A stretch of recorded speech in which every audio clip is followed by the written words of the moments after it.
attaqué rey leen nërmelu leen mais réew nag bu fekkee le secteur privé national dafa nërmelu jàppal ni li nga waroon am sur les impôts sur les revenus dafay wàcc li nga waroon am ci taxes yi dafay wàcc li nga waroon am comme source de création de richesse dafay gën a nërmelu te jàpp naa ni loolu lañ waroon njëkk attaquer pour relancer notre économie bu ñu jógee foofu nag war a dem nag ci industrialisation bu ñu jógee ci industrialisation fexe ba mécaniser notre système agricole ainsi de suite affaire yi dafa am ay étapes mais comme ñoom dañu am déformation professionnelle li président Bougane di wax moom mooy daggkatu juuti du feesal poche li muy xalaat rek mooy na Samba Faye def ay revenu wala def ay bénéfice ma dagg ci juuti mais du teg benn répondant wala ay conditions yoo xam ne dafay favoriser sa épanouissement en tant qu'entreprise. waaw docteur maa ngi ñëw ci parce que xam naa jotaay tey ñi ñuy seetaan moom on aura un débat technique Dieuwrine Ndiassé déglu nga Moussa fi mu daanale donc moom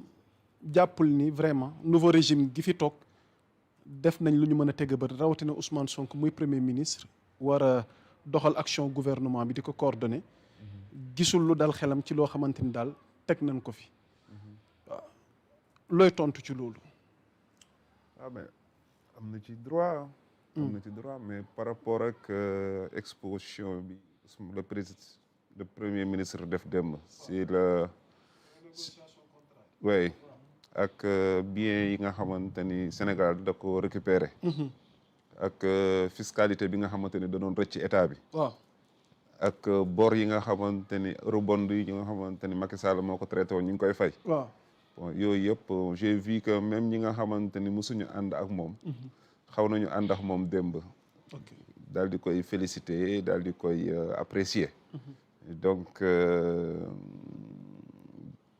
pour man ñoom ñi ngi ci yoonu récupérer li nga xamante ni moom la ñu moom loolu nag day jël temps ba pare boole ceeg aussi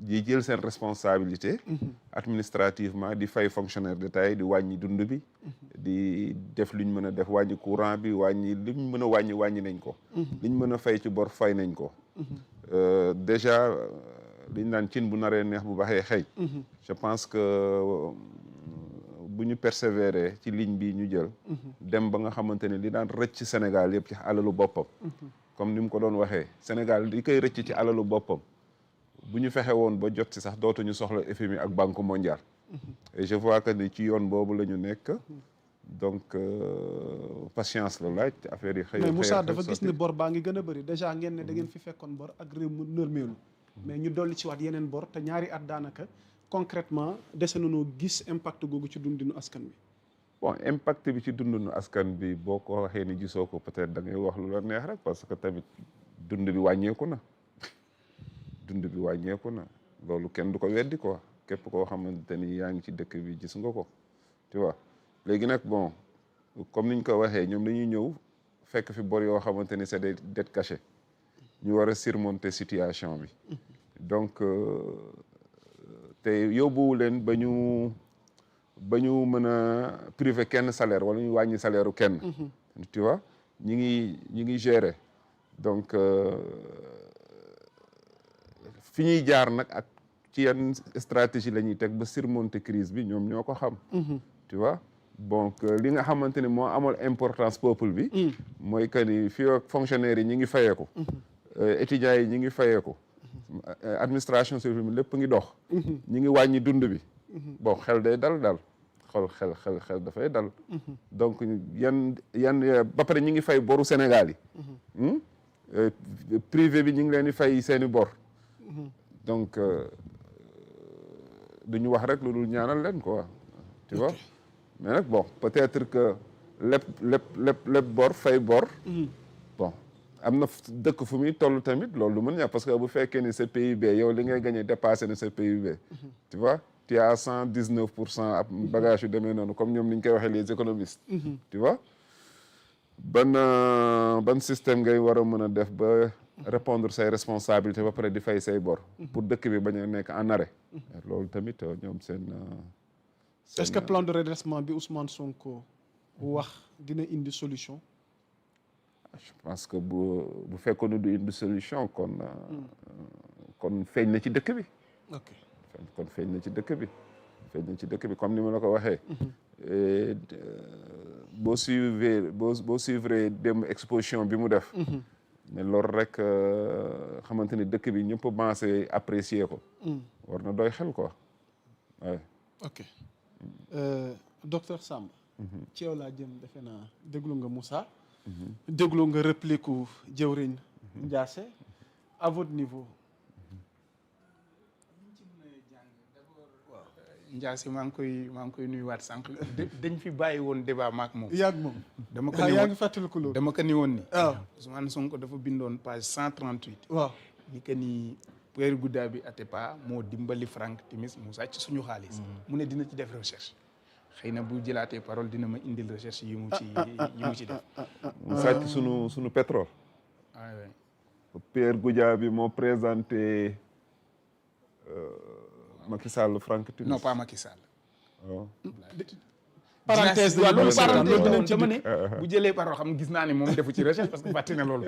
mais anyway li ma ci bëgg a wax nag. waaw. yaa Moussa xam nga man li may jotee. régime parce que boo ma ko mayee. xam nga on nous reproche nous journalistes. parce que nit ki ne boo gëstoo tamit ñi fi ne. lañ la wax. ñu jox la comme élément.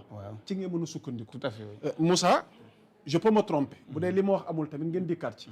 je suis loin de faire le procès wala toogal fii ñi fi nekk. wala di leen leer. waaye day baax tamit comme ñoom lii lañ ñu jox ci ay éléments yéen tamit yéen a ngi sur le terrain xëy na débat bi daf koy gën a amal solo. Moussa defe naa nouveau régime gi. ñoom jàpp nañ ni am na ay progrès remarquables yi ñu def ci gouvernance actuelle bi. bokk na ci révision des accords de pêche. où est le document. déet Moussa li ngay wax ni foo ko teg. Moussa demal ministère de la pêche. mais tey. déet léegi Moussa xam nga man en tant que journaliste. man je ne peux te donner que des informations. maintenant pour me démentir si tu as non. non démentir ma la. non léegi demal ministère de la pêche. voilà. bokk na ci tamit renégociation gi ñu def ci accord pour mieux gérer ressources halieutiques yi ak faciliter maanaam pêcheurs yi ak population bi ci wàllu accès équitable aux produits de la mer. publié nañ rapport d'audit ci dernière année yi ak mise en place de mécanismes renforcés garantissant une gouvernance plus transparente ak annoncé nañu tamit am na ay audits yu nekk en cours donc li ma lay wax mën nga ko noter après boo ci amee pour tontu tamit mën nañ ci di balaa may fàtte ah. waaw léegi rapport d'audit yooyu. waaw dafa concerner la gestion du président Macky Sall. ñoom seen i rapport ñoom seen gestion. doo bàyyi rek man kii nga noté. après nga dikk ci maa ngi ñëw nga dikk ci Dieuwrine Ndiassé ñi fi nekk. amal nañ tamit benn projet boo xamante ni ñu ngi ci eau potable pour tous. xam naa nag point bii tamit nag moom xam naa docteur Samba dana ci sawar. électrification donc ci liñ ñu jox comme ay xibaar. ci wàllu woowu noonu. mooy que ne l'électrification du pays progresse de manière significative grâce à la renégociation des contrats et la réduction drastique des coûts des intrants.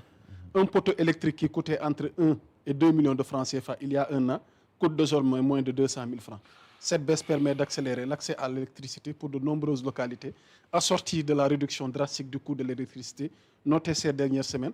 xam naa nag boo ci boolewaale ASER yow di nga sawar xam naa pour indil ñu ci ay éléments de réponse sur le secteur de l'électricité bu fekkee lii may wax amul tamit peut-être di nga ci am ay réponses defe naa ni tamit am na benn concept new deal technologique boo xamante tamit ak avènement nouveau régime gi defe naa ni yàggul dara annoncé woon gisoon nañ ndaje bi fi amoon allant dans ce sens ak it wàllu agriculteurs yi soutien bi nga xamante ni annoncé nañ ko te ñu amal ci benn renforcement ak épuration d'aide des producteurs tamit si je dis si vous avez tamit leneen lu wuteeg li ma wax tamit ngeen wax ma augmentation de la distribution équitable ci wàllu semence yi ak hausse prix kilogramme arachide bi pour gën a mën a rémunérer li nga xamante ni moom mooy agriculteurs yi parce que Moussa Sànq mi ngi ma wax ne ma tamit ndax mën nañ teg suñu loxo wala wax ci loo xam ne ñoom def nañ ko tey jot nañ ay xibaar ci li nga xamante ni ñoom nee nañ amal nañ ko léegi ma delloowaat la kàddu gi parce que débat bi defe naa ñi ñuy seetaan tamit c'est important. Tout à fait. Ndax léeg-léeg du politique kese. C'est intéressant. dafay baax tamit ñi ñuy dalal nu wax fi réew mi toll bu nu teggee li ñuy wax ñoom it ñu teg fi dara vous avez la parole docteur Samba. donc par rapport à ça merci li ma doon wax balaa ngay jël kàddu gi. moom mooy da nga teel a dugal ku jëwriñ te jëwriñ tamit jëwriñ bu ñu fi dajawaatee fexeel la mu la wax yow it nga xam loo ci indi comme réponse tout à fait léegi man li ma ci bëgg wax li ñuy jote ak ñi. xam nga yaa Moussa. waaw économie dafa am ay xalaatin yu bokkul ñii dañuy wax ni nii la ñuy développé ñii wax neneen la ñuy développé gis nga ñoom exposé premier ministre démb bi li muy wax ci manque à gagner fiscal waaw xëy na moom kii rek la xam maanaam juuti rek la xam moo tax mu waxee noonu waaw boo demee Dubaï waaw est-ce que Dubaï moo ngi développé oui ou non moo ngi ci yoon wala moo ngi ci kii modèle bu ñu kii la dañu am li ñuy wax Jebel Free Zone mooy Jebel Ali seen port boobu noonu dañu am zone franche boo xam ne mun nga fa implanté wu xoolal impôt sur les sociétés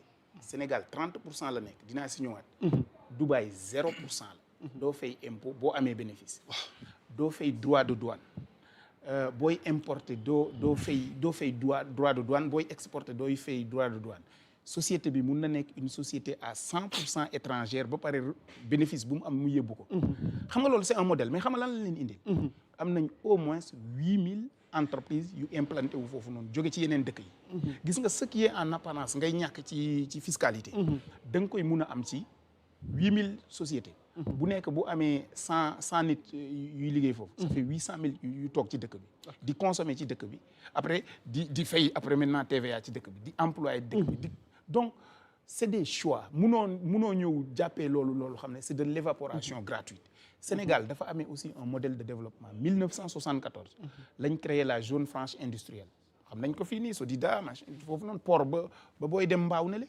loolu aussi da ngay am ay facilité nu mu tuddati ay facilité ci fiscale ci impôt et cetera donc mun nga am remise mun nga am exonération parce que dañ nekk ci monde boo xam ne nag dafa tijjeeku les états sont en compétition et képp ku xaw a seetlu rek di nga xam ne dëkk bu nekk day ut nu mu attirer nit ñi ñu bokk ak Côte d'Ivoire zone UEMOA moo xam ne dafa ne libre circulation des biens et des personnes boo demee Côte d'Ivoire impôt sur les sociétés 25% la ñun ñu nekk 30% tey Sénégal maanaam entreprise bi dem implanté wu Côte d'Ivoire moo koy gënal que dem implanté wu si Sénégal Côte d'Ivoire am une zone franche ci Grand Bassam bi noonu nga xam ne affaire u technologie affaire yooyu dañuy exonérer nit ñi comme ni ma la waxee noonu la ko Dubaï defee donc c'est des modèles de choix maintenant mënoo ñëw nag comme ni ma waxoon nag dette cachée bi c'est-à-dire que nit ñi dañuy ñëw parce que ils n'ont pas la vision globale des choses di présenter loo xam ne képp koo xam ne yaa ngi ci informé wu ci économie